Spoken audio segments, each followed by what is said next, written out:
भाजप आमदार प्रसाद लाड यांनी विधान परिषदेमध्ये एक धक्कादायक माहिती दिली।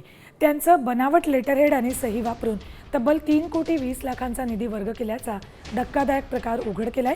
विशेष म्हणजे विधान परिषदेत स्वतः आमदार लाड यांनी ही धक्कादायक माहिती दिली आहे। त्यामुळे अनेकांच्या बुबया उंचावल्यात। माझ्या नावाचे खोटे लेटरहेड आणि खोटी सही करून बीड जिल्ह्यात निधी वर्ग करण्यात आला अशी माहिती प्रसाद लाड यांनी दिली। बीड जिल्ह्यातून कोणीतरी पत्र व्यवहार करून माझी खोटी सही करून 3,20,00,000 रुपये हे रत्नागिरीतून बीडला वर्ग करण्यात आले।